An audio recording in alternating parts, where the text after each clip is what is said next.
Sir, I would ask you, what does the vote count look like right now? Do Republicans have the votes to get this done?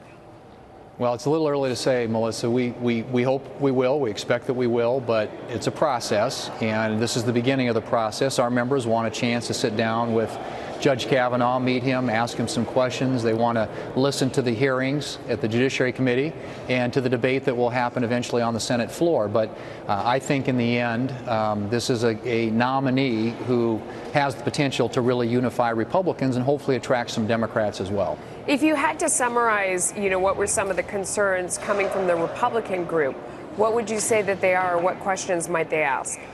Well, I think Republicans are going to be interested in judicial philosophy, temperament, and his writings. He's had a series of rulings. He's written 300 or so opinions on the D.C. Circuit, which is the busiest circuit court in the country.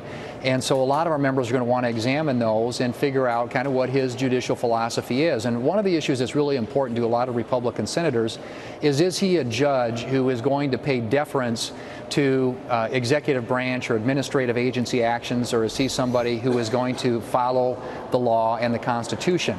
And obviously, most of our Republican senators side with a jurist, somebody who literally is going to apply the law and the Constitution in a fair and even-handed manner, and not try to make policy or to legislate from the bench or to allow executive branch agencies to have too much authority, power that the Congress should be using. It seems like from people who have looked at his record that he doesn't defer to the bureaucracy, and that's one of the things that that they like about him, except for, we just had Rand Paul's picture up, and except for in the case of the NSA, he has been more lenient about how the court looks at what the NSA is doing and their powers. Does that give you pause, and do you think that'll be one of the questions?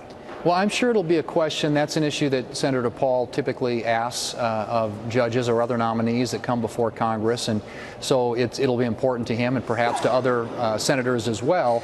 But again, these are the reasons why you have this process. This is why you have the documents prepared. You look at all those opinions, you look at his writings, and you determine from his record whether he possesses the judicial philosophy and exercises the kind of temperament that most of us want to see on the court, which is somebody, again, who calls balls and strikes, somebody who doesn't try to step on the scales or take sides or try to achieve a certain outcome, a political outcome. Somebody literally who is there to be an impartial judge, and that's what I think most of our members are looking at.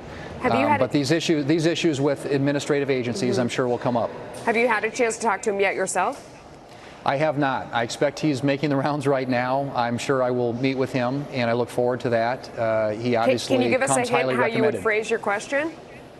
Well, I mean, I think I would be interested in knowing, along the lines of what the way I've just said, in terms of how does he view the role of the courts relative to the executive branch and agencies that issue regulations, and is he going to be deferential to them, or is he going to instead apply the law and the Constitution? And I think that, to me, is a way that we'll approach this. But I'm interested in hearing from him, directly from his mouth, what his judicial philosophy is, and what does he view the role of a judge in our system of government. Real quick, I'm sure you've heard the conspiracy theories that this is President Trump's get-out-of-jail-free card, that he is deferential to the executive branch. It's a little bit of what it sounded like you were saying a little bit there, or wondering, are you going to ask that question, or do you think that's just a conspiracy theory?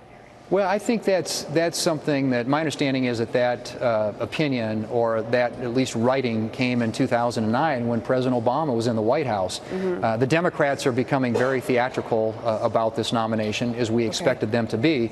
But honestly, that's an issue that I don't believe anybody is going to take very seriously.